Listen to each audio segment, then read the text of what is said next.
민수기 5장 1절에서 10절 말씀으로 더럽히지 말라라는 제목으로 하나님 말씀 같이 살펴볼 것인데, 여러분 성경책 가지고 계시면 다 같이 펴주시고 계속해서 말씀을 묵상하면서 저희들이 읽으면서 함께 하나님 말씀 전하도록 하겠습니다. 민수기는 우리가 잘 아시듯이 처음에 새해에 창세기부터 하나님 말씀을 읽겠다라고 다짐을 하고 창세기, 출애굽기 쭉 가다가 민수기쯤 오면은 많은 그 도전을 받게 되죠, 우리가. 그런데 민수기, 목사인 저도 마찬가지입니다. 읽다 보면은 민수기쯤 오면은 숫자들이 계속 나오고 힘들고 어려워지는데, 민수기를 곰곰이 묵상하면 묵상할수록 그 안에 들어있는 하나님의 놀라운 메시지가 묵상하면 묵상할수록 꿀송이처럼 정말 달게 느껴지는 그 하나님의 말씀이 바로 또 민수기라는 것입니다. 민수기라는 이 제목이 사실은 원어 성경 히브리어에는 민수기라는 제목으로 써져 있지 않고, 민수기는 헬라어에서 아리스메틱이라는 그 숫자라는 거에서 따와 갖고 사람들의 수를 센다, 백성들의 수를 센다라는 그 한자로 된 다음에 우리나라 말로 민수기 이렇게 기록이 돼서 사람들의 수를 세는 거라는 이 제목이 붙여졌습니다, 이 성경책에. 그런데 히브리어 원어에는 그런 뜻이 아니고 어떻게 되어 있나 보니까 베미드바르, 그렇죠? 베미드바르 이런 뜻인데 무슨 뜻이냐면, 베는 영어로 in이고 미드바르는 wilderness입니다, 광야. 그래서 베미드바르 이러면 in the wilderness, 광야에서라는 것이 원 제목이라는 것입니다. 이 책의 원 제목은 광야에서. 미드바르가 광야란 뜻입니다, 히브리어로. 그런데 미드바르라는 뜻도 재밌습니다. 그 히브리어로 여러분 로고스가 뭔지는 아시죠? 헬라어로 로고스가 뭡니까? 말씀이죠. 히브리어로 말씀은 다바르 이럽니다. 다바르 말씀 이렇게 하는데, 미드바르 이렇게 하면은 앞에 맴이 붙어서 이게 붙어서 그게 광야 이런 뜻이 됩니다. From wilderness, 광야로부터, 광야 한 가운데라는 뜻이 무슨 뜻이냐면 하나님의 뭐 가운데? 말씀 가운데라는 뜻이 된다는 것입니다. 그래서 광야는 어떤 곳이냐 하면, 이스라엘 백성들이 광야, 미드바르라고 얘기했을 때 그곳은 무엇이 그들에게 선포되는 곳이다? 장소다? 하나님의 말씀이 그들에게 들려오는 곳이다 라는 것입니다. 저와 여러분, 우리 모두는 인생 가운데 광야의 길을 원하든 원치 않던 언젠가는 걷게 돼 있습니다. 그렇지 않습니까? 그 광야의 시기를, 광야의 시절을 거닐고 있을 때 하나님께서 우리에게 원하시고 계신 것은 무엇이냐면, 말씀하고 계시는 그 하나님의 음성을 듣는 때라는 것입니다. 언제? 내 인생의 광야 속에서, 그곳에서 하나님의 말씀을 깊이 대면하고 듣게 되고, 또 하나님의 말씀이 나의 인생을 이끌어 가시는 대로, 출애굽하던 이스라엘 백성들이 광야에서 헤매이지 않고 하나님이 말씀하시는 그것 그대로 듣고 순종하며 따랐을 때, 시간이 오래 걸리긴 했지만 불순종 때문에 결국에는 그 약속의 땅으로 들어가는 것, 그것을 바라보면서 저와 여러분의 인생 가운데서도 광야 속에 누워졌을 때 우리가 다른 거 바라보고 신경 쓰는 것이 아니라 우리 인생의 내비게이션, 나침판은 무엇이다? 하나님의 말씀이라는 것입니다. 광야의 시절을 거칠 때는 하나님의 말씀으로 무조건 돌아가서 그 말씀의 가르침에 따라서, 말씀의 인도하심에 따라서 하나님이 약속해 주신 그 땅으로 들어가는 저와 여러분 되기를 바랍니다. 그게 바로 제목입니다. 이 민수기라는 제목이 베미드바르라는 광야에서 말씀 가운데 하나님의 말씀을 계속 이스라엘 백성들에게 선포를 하고 계십니다. 1장부터 4장까지는 여러분들이 큐티 말씀을 쭉 묵상하셔서 아시겠지만, 이스라엘 지파를 계수하는 것을 하시고 그 숫자를 다 세고 난 다음부터 5장부터는 오늘 말씀부터 보니까 그 진영에 이스라엘 백성들이 성막을 치고 그 진이 쳐지죠. 12진들이 쳐전 그곳에서 정결 규례에 관한 말씀을 이어가십니다. 정결 규례. 그래서 본문 오늘 읽으신 말씀은 5장 1절에서 10절까지의 말씀은 크게 두 가지 정도의 내용이 있는데, 나병 환자, 또 유출병을 겪고 있는 사람들, 또 혹은 주검을 만진, 시체를 만진 자들에 대해서 어떻게 해야 되는지에 대한 규례를 가르쳐주고 있고, 또 계속해서 이어져서 말씀해 주시는 것이 죄의 문제, 그들 공동체 안에서 죄가 발생했을 때 어떤 방법으로 어떻게 이 일들을 해결해야 되는지에 대한 규례를 가르쳐주고 있습니다. 특별히 나병 환자라던가, 나병이라고 해석이 됐지만 우리가 흔히 생각하는 한센병보다는 좀 더 구체적인 표현은 어떤 표현이냐면 악성 스킨 디지즈, 그런 거죠. 피부병인데 아주 악한 것들, 이렇게 번져나가고 전염이 쉽게 되는 것들, 이런 병들, 피부병들 걸린 사람들, 또는 유출병은 무엇입니까? 몸에서 피라던가 어떤 고름이라던가 액체들이 계속해서 흘러나오는 병, 이런 것들은 다 전염의 가능성이 있는 병들. 이런 병들의 증상들이 나타나는 자들, 또는 혹시 시체를 만진 자들, 다룬 자들은 어떻게 하라? 공동체로부터 분리시켜라, 단절시켜라 라는 말씀입니다. 잔인할 정도로 그들을 공동체에서 내치게 됩니다. 우리는 이런 경험을 해보지 못했지만 그들에게 있어서 혹시 가족 중에 누가, 내가 사랑하는 나의 자녀들이라던가 부모님이 이런 병에 걸려서 공동체로부터 추방을 당하게 된다, 진 밖으로 나가서 밖에서 생활해야 된다라고 하면 참으로 가슴이 아프고 안타까운 일들입니다. 그럼에도 불구하고 하나님께서 분명히 명하고 계신 것은 나가야 된다. 왜냐하면 거룩함을 유지해야 하기 때문에. 육체적인 질병도 전염이 되지만 영적인 병, 죄의 문제도 마찬가지라는 것입니다. 무섭게 퍼져나갑니다. 죄가 공동체 안으로 들어오면 개인의 영역에서 끝나는 것이 아니라 내가 속해 있는 그 공동체에 내 형제 자매들에게 엄청난 큰 악한 영향력을 끼치기 때문에 병든 자들뿐만이 아니라 죄의 영향력에 있는 사람들도 이 죄의 문제를 분명하게 해결하고 그 하나님의 백성들이 진군을 해 나가야 된다라는 것이 바로 이 민수기 5장에서 가르쳐주고 있다는 것입니다. 병든 자들 불쌍하다고 그래도 너무하지 않습니까? 어떻게 그 사람들 밖으로 내칩니까? 라고 품고 있으면, 공동체 안에 데리고 있으면 결국에는 다 같이 전염돼서 다 죽습니다. 14세기에 유럽에 블랙 데스, 흑사병이라고 그러죠. 흑사병이 전 유럽을 다 휩쓸고 갑니다. 유럽의 인구의 3분의 1 정도가 그 병으로 죽었다고 합니다. 엄청난 숫자 인구가 죽었죠. 그 중에서 특별히 한 민족만 죽음의 그 레이시, 그 사망률이 떨어지는 민족이 있는데 그 민족이 유대 민족이었습니다. 왜 그렇겠습니까? 이런 정결 의식들, 시체 가까이 가면 안 되고 또 손 씻어야 되고 이런 것들을 지키니까 자연스럽게 그런 세균이나 전염병으로부터 그들을 보호할 수 있었다라고 지금 학자들이 얘기를 하고 있습니다. 역사학자들이.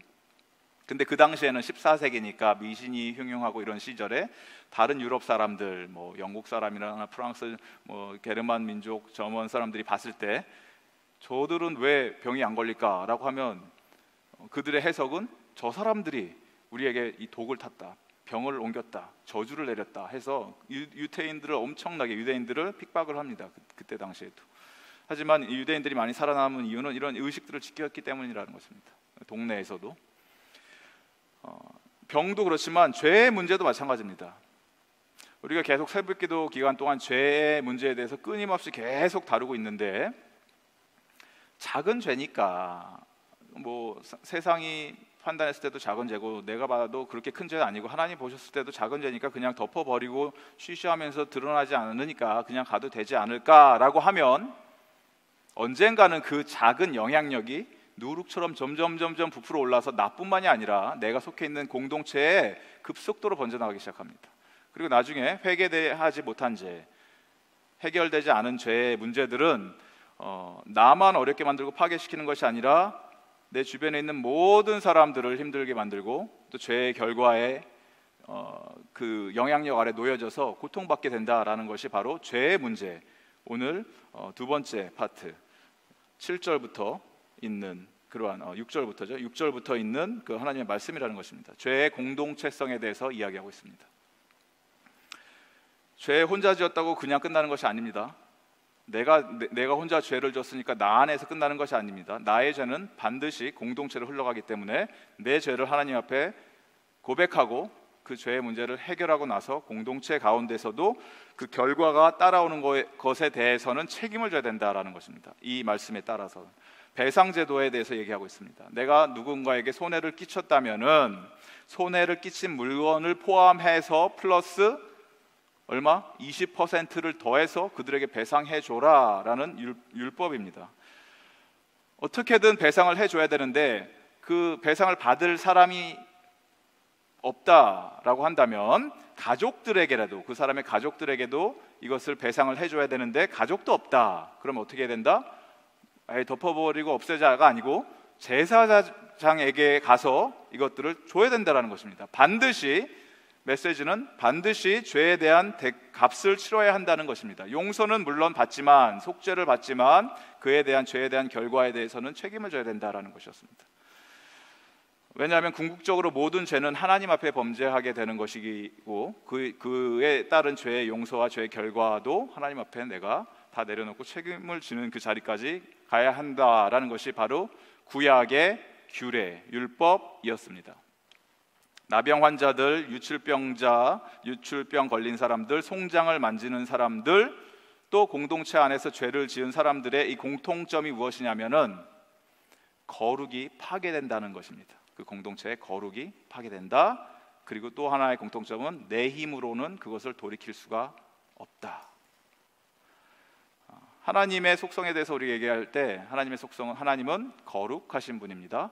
그리고 거룩하신 분이기 때문에 이 거룩하신 하나님이 오늘 3절 말씀 보니까 남녀를 막론하고 다 진영 밖으로 내보내어 그들이 진영을 더럽히게 하지 말라. 왜냐하면은 내가, 하나님께서 그 진영 가운데에 거하느니라 하시매, 하나님이 그들 가운데에 거하시기 때문에 그 주변에 있는 모든 더러운 것들, 불결한 것들을 하나님은 함께 하실 수 없기 때문에 다 내치라, 이런 말씀을 하고 계십니다.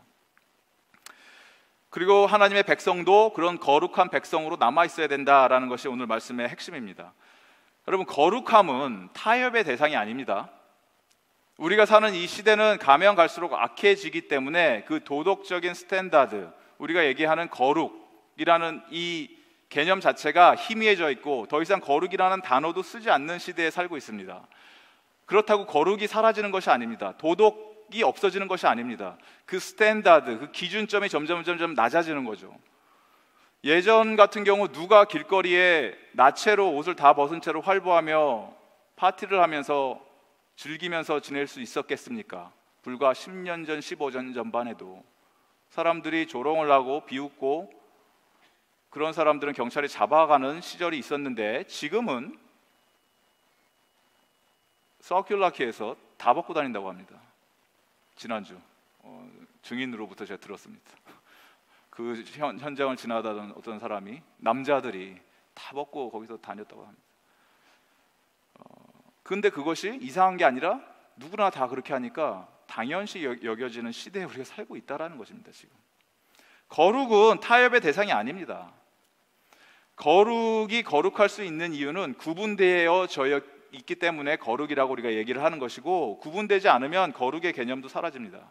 까마귀들이 많이 모여 있는 곳에 까마귀 한 마리가 더 날아온다고 뭐 이상하게 보이지 않습니다. 그런데 그 검은색 까마귀들이 모여 있는 곳에 하얀색 백조 한 마리가 날아오면은 우리 눈에 확 들어옵니다.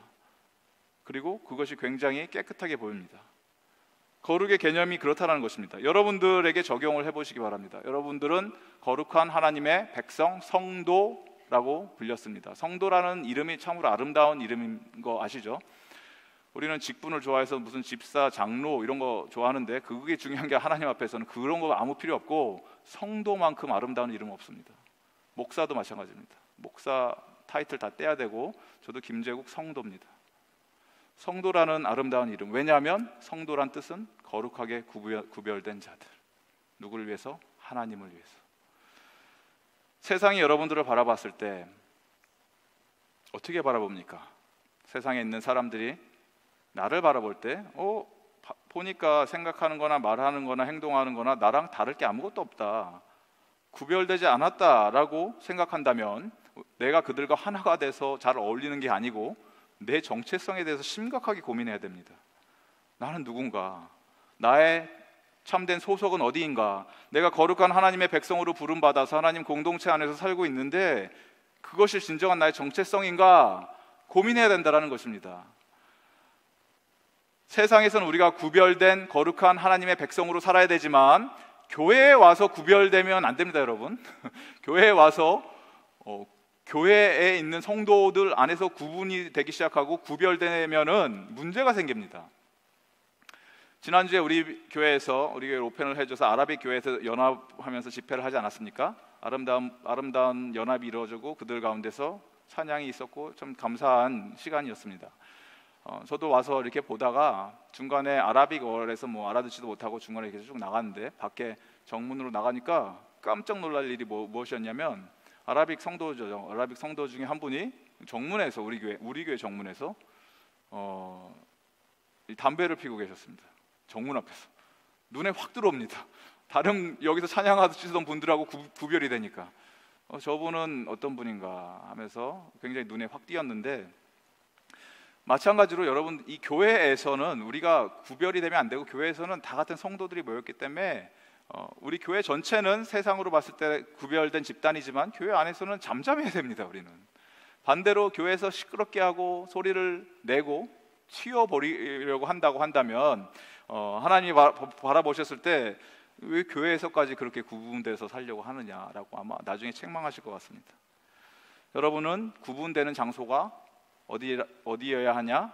바로 여러분이 속해 있는 세상의 공동체임을 깨닫고 세상에 나가셨을 때 거룩한 성도로서 구별된 삶을 사는 여러분 되기를 주님의 이름으로 축원드립니다.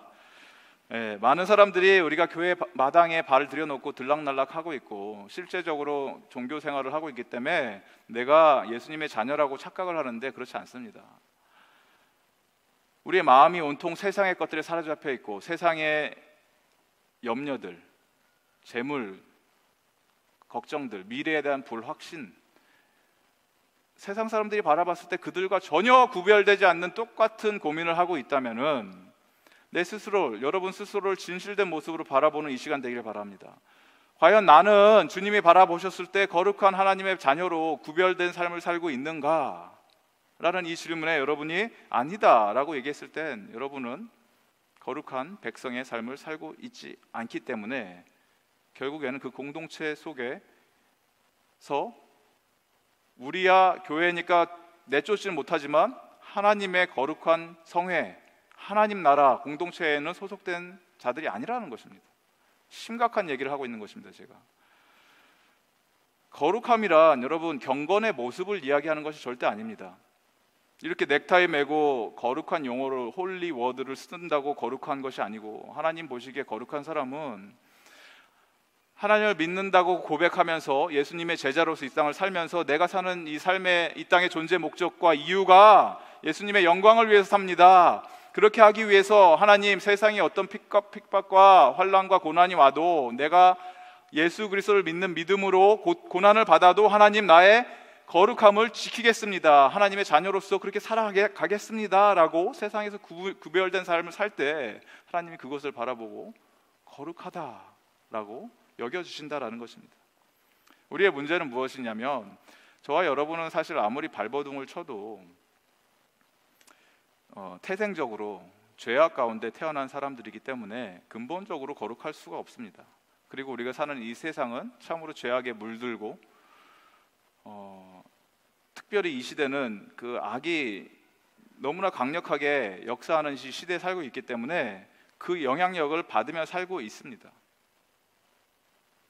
하지만 반드시 해결해야 하는 문제는 내 힘으로 어쩔 수 없는 이 문제지만 해답은 알고 있습니다. 그 해답은 바로 내 안에 거하시는 예수님이 계시면, 성령님이 우리 가운데 내재하시고 우리의 삶을 주관하여 주시고 인도해 주시면 날마다 우리가 비록 이 세상과 부딪히며 힘들어하며 어려워하며 살지만 그 예수님께서 우리의 삶을 이끌고 가 주신다라는 것입니다. 예전에 제가 호주교회에서 사역을 했을 때 학생들을 데리고 설교를 하다가 Jesus is the answer 이렇게 얘기를 한 적이 있습니다. Jesus, 예수님이 너희들의 답이다 이렇게 얘기를 했더니 학생 중에 하나가 이런 질문을 합니다. What's the problem? 뭐 문제가 뭐냐요? 내가 예수님이 답입니다 이랬더니 문제는 뭐예요? 이러고 문제가 없다는 거죠. 그 친구는 I don't have any problem in my life 이러는 거예요. 근데 제가 봤을 때는 너무나 문제가 많은 문제야, 우리가 말하는 문제야 학생이었는데 문제가 없다고 얘기합니다. 문제가 더 이상 문제로 여겨지지 않는 이 세상, 기준이 완전히 무너진 세상에 살고 있고 문제조차도 더 이상 인식하지 못하는 세상, 거룩이라는 단어가 굉장히 낯선 이 세상에 우리가 살고 있지만, 그렇기 때문에 거기에 동화돼서 하나가 돼서 그럴 수도 있지라고 쫓아가는 것이 아니라 더욱 간절히 부르짖어야 되고 더욱 거룩의 옷을 입고 더욱 깨끗해져야 된다라는 것입니다. 내 힘으로 할 수 없습니다. 누가 하십니까? 내 안에 계신 예수님이 해결하십니다. 죄의 용서와 그 결과까지도 예수님은 다 책임져 주십니다. 회복과 치유의 역사가 일어나는 것이 바로 예수 그리스도를 통해서 내 안에 계신 그분이 거룩하게 만드시는 분도 예수님이고 죄의 결과까지도 다 짊어지고 가신 분이 바로 예수 그리스도라는 것입니다. 예수님 안에 있는 자만이 죄의 영향력으로부터 온전한 자유를 누린다라는 것을 깨닫고 예수님을 꼭 붙드는 여러분 되기 바랍니다. 구약에 지금 읽은 이 5장의 규례에서는 이런 자들, 유출병자들, 그 스킨 디지가 있는 나병 환자들, 또 시체를 만든 사람들에게 내려진 처방은 격리와 단절, 그들을 쫓아내라 였는데 예수님은 어떻게 하십니까? 예수님은 나병 환자가 찾아와서 예수님 원하시면 저를 깨끗게 하실 수 있습니다. 그럼 예수님은 그냥 말씀하시면 됩니다. 깨끗하게 되라, 원한다. 예수님 어떻게 하셨는지 아십니까? 손을 내미사 그를 만지시며, 안 만지셔도 되는데 만지셨다고 기록되어 있습니다. 마태복음에 만지시며 내가 원한다, 깨끗해져라. 나병 환자에게 그렇게 하셨고 12년 동안 유출병, 혈루증을 앓던 그 여인, 예수님의 옷자락만이라도 내가 만지면 낫겠다라고 해서 그 믿음을 가지고 예수님을 간신히 사람들 틈을 뚫고 들어와서 살짝 만졌을 때 예수님 그 수많은 군중들 무리 속에 둘러싸여서 수많은 사람들이 밀고 있었는데 멈춰 서십니다. 누가 만졌냐? 내 파워가 빠져나가는 게 느껴졌다. 그리고 일부러 그 여인에게 어떤 일이 일어났는지 고백하게 하시고 그 여인을 치유해 주시고 죄의 사함까지도 말씀을 선포해 주십니다. 왜 그렇게 했겠습니까? 12년 동안 이 여인은 공동체로부터 격리돼서 살 수밖에 없었던 존재. 근데 예수님이 모든 사람들 앞에서 이 여인을 정결해졌다, 깨끗해졌다, 치유해 함을 받았다, 죄의 문제도 해결됐다라고 선포해 주십니다. 그리고 가서 야이로 회당장 딸에게 가죠. 예수님 오실 필요 없습니다. 이미 죽었습니다. 시체입니다. 만지실 필요도 없습니다. 예수님 손을 펴시사 그 아이를 만지시니까 아이가 일어납니다. 지금 보십시오. 민수기에서 하지 말라는 거 예수님이 다 하고 계십니다. 만지지 마라, 부정하다, 더럽다. 그분이 우리의 예수님입니다. 우리의 하나님이십니다. 가장 고귀하고 거룩하신 예수님께서 스스로 거룩한 파괴를 하십니다. 어떤 파괴입니까? 껍데기 신앙에 갇혀 있는 자들, 경건의 모습은 있지만 능력은 아무도 없는 것들, 능력 없는 자들, 그 속에 생명력 아무것도 없고 오직 더러움과 추악함으로 가득한 그 자들을 향해서, 종교 지도자들을 향해서 진정한 거룩이 무엇인지 선포하고 계시고, 실제적으로 이 땅에서 고통받고 버림받고 소외받은 그 사람들을 향해서 아무도 다가가지 않는, 손 내밀지 않는 그 사람들을 향해서 손을 내밀어 주시고 품어주시고 만져주셔서 그들을 공동체 안으로 다시 불러 세우시고 회복시켜 주시는 분이 바로 예수님이셨다라는 것입니다. 그 예수님이 지금 저와 여러분 가운데 역사하고 계십니다. 부정한 자를 정결케 하시고 거룩하지 못한 자를 깨끗하다고 선포해 주시고 홀로 외롭게 이 땅에 남겨두지 아니하시고 다시 믿음의 공동체 안으로 들어오게 하셔서 한 가족 으로 살아갈 수 있도록 인도해 주시는 분이 우리 예수 그리스도임을 깨닫고 그 예수님 손 붙들고 우리 인생의 광야는 언제든지 우리가 지나갈 수 있습니다. 하지만 이 광야 속에서 믿음의 행진을 이어갈 때 여러분들 우리가 기억해야 되는 것이 무엇이냐면 광야는 우리의 최종 목적지가 아닙니다. 광야는 거치는 곳이지 머무는 곳이 아니다라는 것입니다. 하나님께서 우리에게 불러주신 것은 마지막 목적지는 하나님의 나라, 약속의 땅, 그것입니다.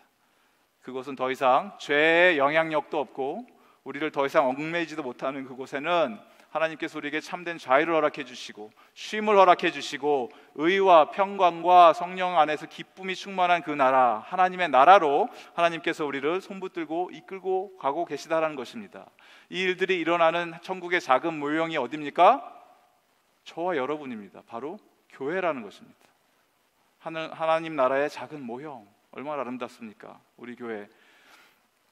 하나님께서 말씀하십니다. 몸을 더럽히지 말아라, 더 이상 더럽히지 말라라고 명령하시지만 동시에 그 하나님께서는 우리를 거룩하게 만드시고 또 예수님을 우리에게 보내주셔서 그 예수님을 통해서 이제는 우리가 공동체 안에서 단절되고 쫓겨나야만 했던 자들인데 나를 위해서 찾아와 주시고 나를 불러주시고 내가 도저히 해결할 수 없었던 죄의 문제들, 죄책감의 문제들 완벽하게 정리해 두시고 더 이상 어떠한 죄의 영향력 속에서도 어떤 고통 가운데 살도록 내버려 두지 않으시고 회복과 치유의 길로 이끄시는 그 예수 그리스도, 그 예수 그리스도의 손 붙들고 잠깐 지나가는 이 광야의 삶을 여러분들 지나가시고 이제 믿음의 땅으로 진군해 나가는 주님의 신실한 성도 되기를 주님의 이름으로 축원드립니다.